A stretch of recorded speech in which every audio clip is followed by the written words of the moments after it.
अब next part है आपका संज्ञा हो गया, सर्वनाम हो गया। अब आ जाइए आप विशेषण पे। विशेषण क्या होता है? विशेषण होता है संज्ञा या सर्वनाम की विशेषता बताने के लिए जिन शब्दों का इस्तेमाल होता है उन्हें क्या कहते हैं? विशेषण कहते हैं।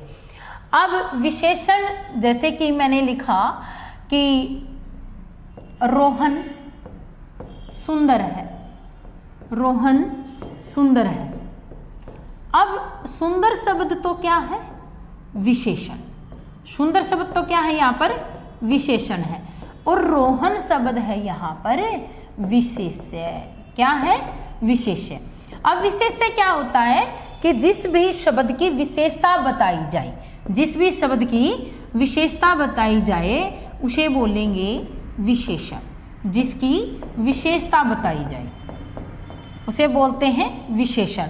और जो विशेषता बताई जाए उसे क्या बोलते हैं? जिसकी विशेषता बताई जाए उसे बोलते हैं विशेष्य। और जो विशेषता बताई जाए उसे क्या कहते हैं? विशेषण। अब यहाँ पर रोहन क्या है? विशेष्य। सुंदर क्या है? विशेषण। सुंदर क्या है? विशेषण। अब हम बात करते हैं विशेषण के भागों की। विशेषण के 4 भाग हैं। विशेषण के कितने भाग हैं? 4। विशेषण के 4 पार्ट होते हैं। सर्वगुण संपन्न। कितने पार्ट होते हैं? 4 पार्ट होते हैं। विशेषण के 4 भाग होते हैं। सर्वनाम के 6 भाग होते हैं। आप ऐसे भी याद कर लीजिएगा कि 6 किसके होते हैं, 4 किसके होते हैं। जैसे कि मैंने एक ट्रिक लिख दी, सर्वगुण संपन्न। सर्वगुण संपन्न। देखो, सर्व से नंबर 1 सार्वनामिक विशेषण। सार्वनामिक विशेषण। गुण से मैं बना लेती हूँ गुणवाचक विशेषण। संपन्न से हम बना लेते हैं संबंधवाचक विशेषण।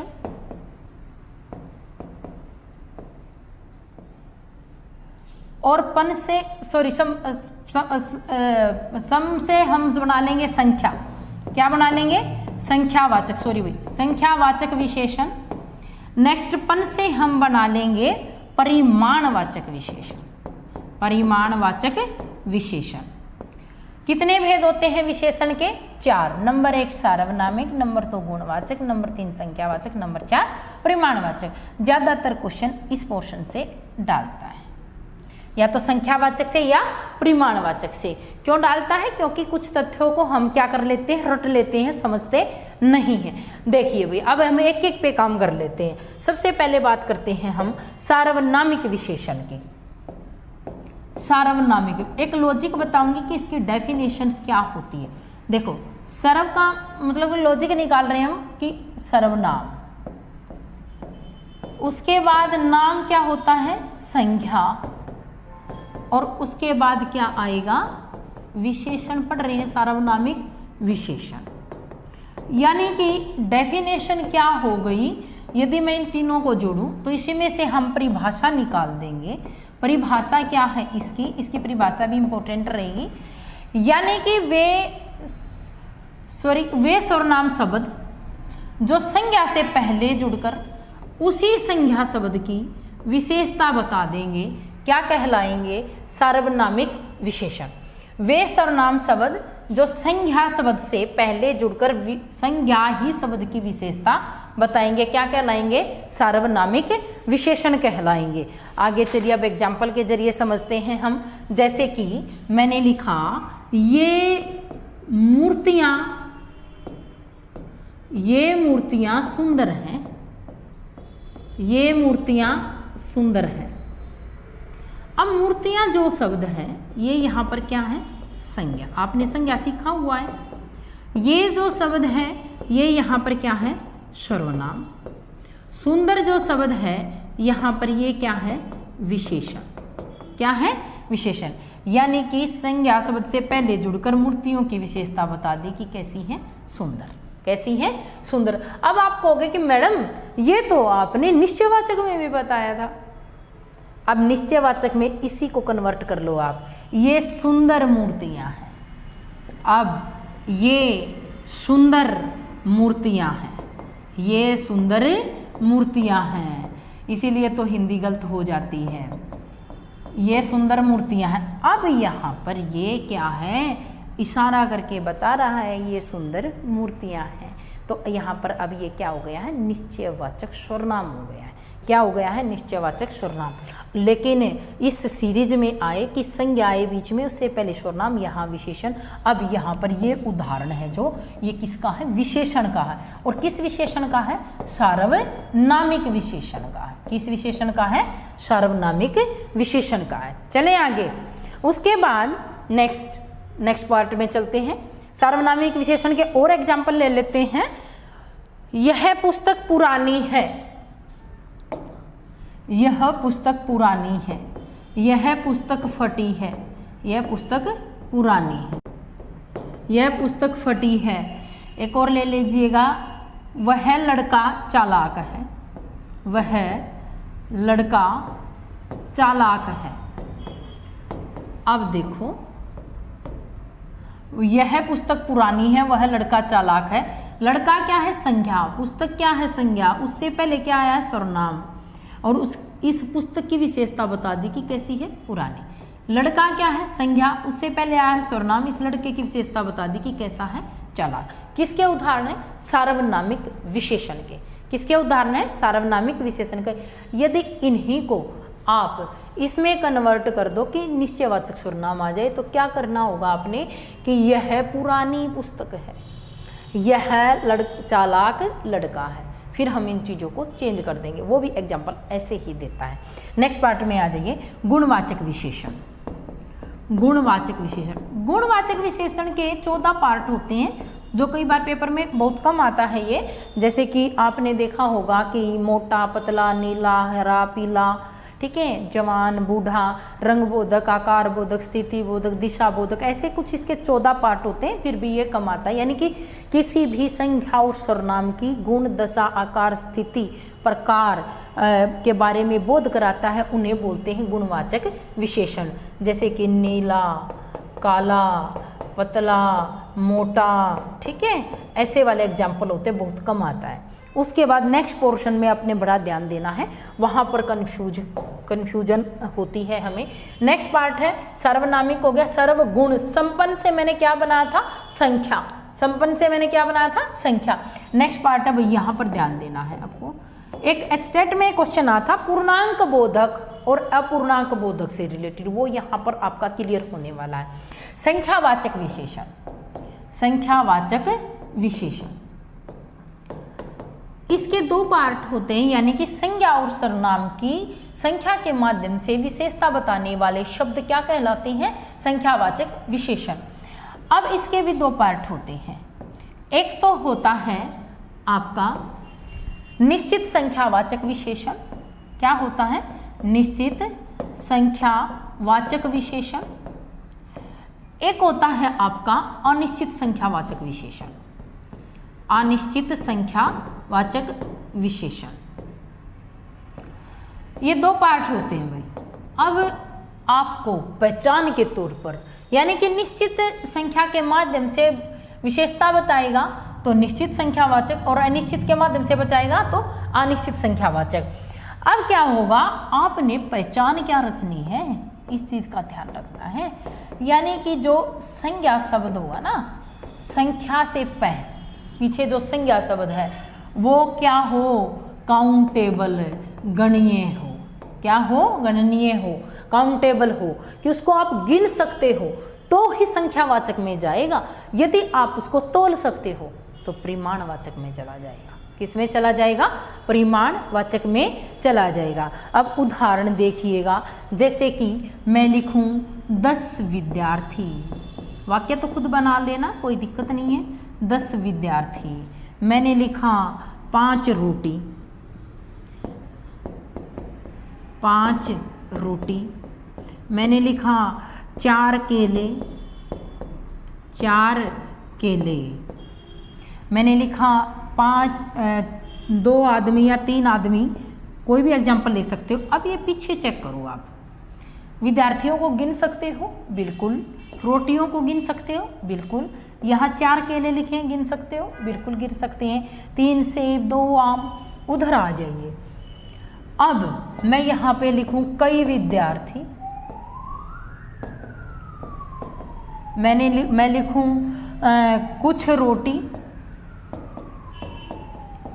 रोटी, ध्यान रखना कई रोटी मत लिखना, कुछ रोटी वस्तु है उन चीज़ों का भी थोड़ा ध्यान रखना, पर यहाँ पे ऐसे ऑप्शन कम देता है, रोंग कम करता है।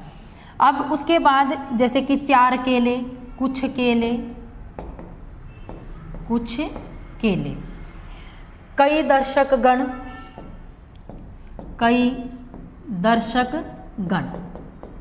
इस तरीके के एग्जाम्पल है। आपने पीछे क्या चेक करना कि यहाँ मेरा पीछे वाला संज्ञा शब्द काउंटेबल गणनीय होना जरूरी है।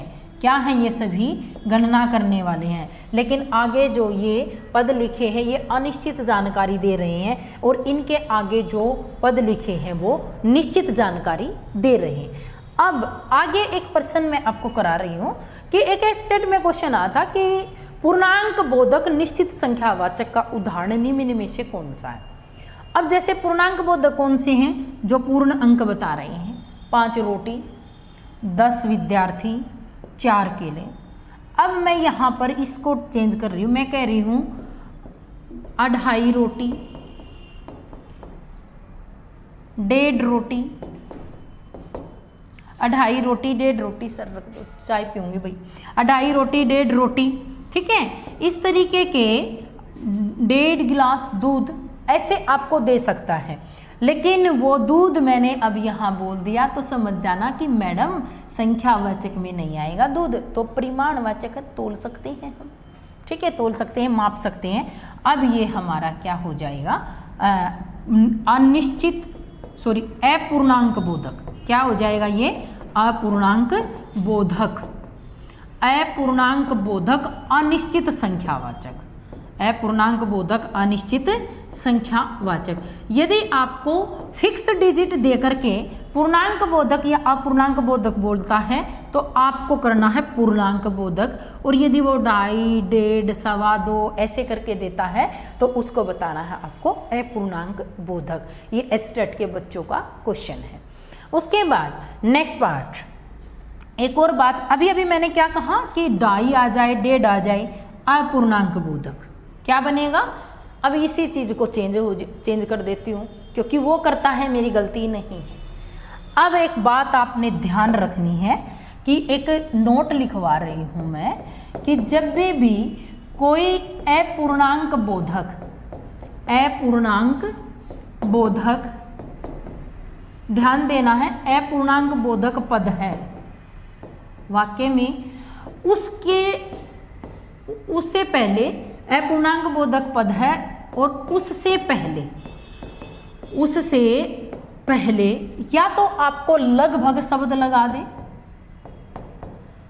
या तो आप लगभग शब्द लगा दे, या फिर तकरीबन शब्द लगा दे, या फिर करीब शब्द लगा दे, तो वो निश्चित संख्यावाचक की बजाय अनिश्चित संख्यावाचक में चला जाएगा। या दोबारा देखिए कि पूर्णांक बोधक पद है किसी वाक्य में और उससे पहले या तो वो लगभग शब्द लगा दे, या तकरीबन शब्द लगा दे, या करीब शब्द लगा दे। जैसे कि एग्जाम्पल ले लो, यहाँ मैं पूर्णांक लिख गई थी भाई, पूर्णांक बोधक पद है। जैसे कि मैं एग्जाम्पल ले रही हूँ, पार्टी में लगभग 80 लोग आए थे। 80 लोग आए थे, पार्टी में लगभग 80 लोग आए थे। आगे भी लगा सकता है, 80 लोग लगभग पार्टी में आए थे, कैसे भी कर सकता है। यानी कि पूर्णांक बोधक के साथ आपको यूं दे दे कि पूर्ण अंक के बाद भी बता दिया कि लोग गिन सकते हो, बिल्कुल 80 भी बता दिया, लेकिन इससे पहले क्या लगा दिया? अब ये संख्यावाचक में तो जाएगा लेकिन निश्चित में नहीं जाएगा। किस में चला जाएगा? अनिश्चित संख्यावाचक। किस में चला जाएगा? अनिश्चित संख्यावाचक में। एक और एग्जाम्पल ले लो, सगाई में 50 लोग, लगभग लगाना भूल गई, करीब, सगाई में करीब 50 रिश्तेदार या व्यक्ति आए थे। नौकरी लग गए तो 50 से काम नहीं चलेगा।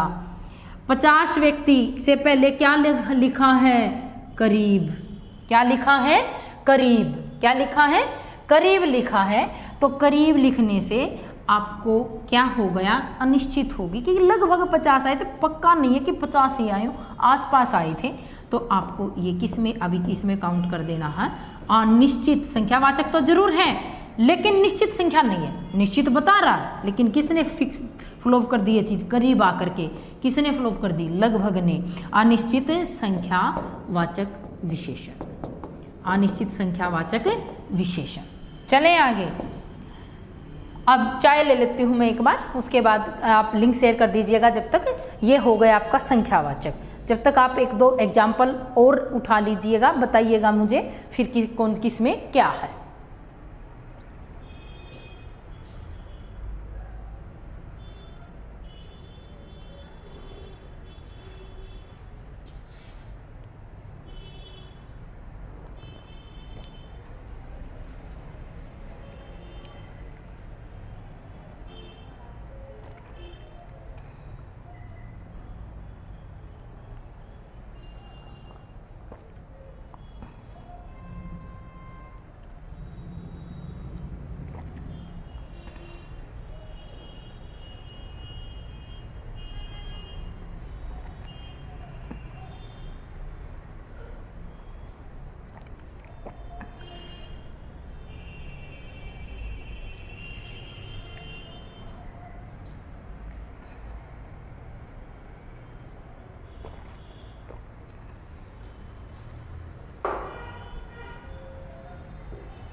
चलिए भाई देखिए, मैंने अभी कहा था कि 1.5, 2.5 ऐसे ये शब्द दे करके आपको, उसके बाद संख्या सूचक पद से आपसे पूछता है तो आपको बताना है कि वो है हमारा अपूर्णांक बोधक संख्यावाचक। यहाँ तक क्लियर? अब यदि पूर्णांक बोधक के बाद कोई भी पूर्णांक बोधक के से पहले या बाद में तकरीबन या करीब शब्द दे देता है तो पूर्णांक बोधक न होकर के अनिश्चित संख्यावाचक में चला जाएगा पूर्ण अंक बताने पर भी। कब? जब लगभग और करीब आएंगे तो। लगभग और करीब, तकरीबन, ये शब्द, न्यूना अधिक, ये शब्द आते हैं तब। ठीक है, अब चलिए आगे। एस्टेट का बच्चे जुड़ रहे होंगे। उसके बाद नेक्स्ट देखिए भाई, नेक्स्ट पार्ट है हमारा परिमाण बोधक। परिमाण बोधक। अब परिमाण बोधक में क्या होगा? परिमाण बोधक के भी 2 पार्ट होंगे। वही एक तो निश्चित अपरिमाण बोधक, निश्चित अपरिमाण बोधक विशेषण, और एक अनिश्चित परिमाणवाचक या फिर बोधक भी बोल सकते हो, अनिश्चित परिमाण वाचक विशेषण। ठीक है, अब यहाँ पर क्या होगा? हमें पहचान के तौर पर क्या देखना है? हमें पहचान के तौर पर देखना कि जो संज्ञा शब्द है वो या तो तोलने वाला हो, तोल सकते हो हम उसको, या फिर हम नाप सकते हो। या तो हम उसको क्या कर सकते हो? तोल सकते हो, या फिर हम उसको नाप सकते हो। जैसे कि मैंने कहा 4 किलोग्राम दाल, 4 किलोग्राम दाल। उसके बाद दाल बताओ, अब तोल सकते हो या गिन सकते हो? तोल सकते हैं मैडम। तो किस में चला जाएगा? परिमाण बोधक में। 2 लीटर दूध, 2 लीटर दूध किस में चला जाएगा? परिमाणवाचक में। उसके बाद और कोई ले लो एग्जाम्पल, यानी कि जिन चीज़ों को आप 2 किलोग्राम घी, 2 किलोग्राम घी किस में चला जाएगा? आपका परिमाण बोधक में। उसके बाद उधर आ जाइए, अनिश्चित परिमाणवाचक में क्या होगा कि जैसे कि कुछ दाल थोड़ा दूध, थोड़ा दूध, कुछ घी या थोड़ा घी, कुछ घी या थोड़ा घी। अब यहाँ पर आपने इन चीज़ों का ध्यान रखना है कि जो मेरे ये पद आए हैं संज्ञा पद, जिनकी विशेषता परिमाण बोधक तथ्यों से की जा रही है, वो मेरे कैसे हों, या तो तोलने वाले हो या फिर मापने वाले हो, तो ही आपका किस में जाएगा, परिमाण बोधक में जाएगा। नहीं तो यदि यहाँ पर काउंटेबल है तो किस में चला जाएगा, संख्यावाचक में। किस में चला जाएगा, संख्यावाचक में। चलो आगे, नेक्स्ट पार्ट, निश्चित अनिश्चित हो गया। उसके बाद नेक्स्ट आता है हमारा, अब हम एक और कुछ देख लेते हैं क्वेश्चन। अभी मैडम ने आपको बताया कि कुछ विशेषण परिमाण बोधक हैं, जो वो क्या होते हैं, संख्यावाचक में भी होते हैं और इसमें भी होते हैं। अब उसमें दो एग्जाम्पल दे रही हूँ आपको, दोनों से मेरे को क्वेश्चन का आंसर देना है कि ये किस में जाएगा। जैसे मैंने कहा कि आधे विद्यार्थी अनुपस्थित हैं, मैंने कहा आधे विद्यार्थी अनुपस्थित हैं, आधे विद्यार्थी अनुपस्थित हैं। दूसरा मैं कह रही हूं आज कक्षा में बहुत विद्यार्थी हैं, आज कक्षा में बहुत विद्यार्थी हैं। तीसरा मैं कह रही हूं हमारे घर में बहुत दूध है, बहुत दूध है। चौथा मैं कह रही हूं मोहन ने 2 लीटर पेट्रोल खरीदा। ये 4 क्वेश्चन हैं आपके सामने। पहले उसमें आप ये बताइए मुझे, संख्यावाचक में से और परिमाणवाचक में से कौन सा पार्ट है, परिमाणवाचक है या संख्यावाचक। आधे विद्यार्थी अनुपस्थित है। अब यहाँ से आप विद्यार्थी को देखो, काउंटेबल है, यानी कि क्या है, संख्यावाचक। क्या है, संख्यावाचक। आगे आज कक्षा में बहुत विद्यार्थी है, काउंटेबल है, बहुत, लेकिन पता नहीं है कितने हैं। अनिश्चित है तो ये संख्यावाचक ही, संख्यावाचक लेकिन अनिश्चित। उसके बाद हमारे घर में बहुत दूध है। यहाँ से देखो दूध क्या है, तोल सकते हो, माप सकते हो, क्या हो जाएगा, परिमाणवाचक। उसके बाद पेट्रोल, तोलना है, मापना है या गिनना है, क्या करना है, माप सकते हैं, क्या कर सकते हैं, माप सकते हैं, तो क्या हो जाएगा, परिमाणवाचक। यानी मेरा कहने का मतलब है कि संख्यावाचक और परिमाणवाचक से जब क्वेश्चन देता है तो आपको संख्यावाचक ऑप्शन में यदि नजर आ रहा है तो ऑप्शन को तो ही टिक कीजिएगा जब आप उन चीज़ों को गिन रहे हो, गिन सकते हो, और परिमाणवाचक को तो ही टिक कीजिएगा जब आप उन चीज़ों का अंदाजा या तो तोल कर या माप कर लगा रहे हो। ठीक है, इसीलिए इस पोर्शन से आता है गुणवाचक कम आता है, सार्वनामिक कई बार आ जाता है, गुणवाचक बहुत कम आता है। संख्यावाचक और परिमाणवाचक से ज़्यादा क्वेश्चन आते हैं।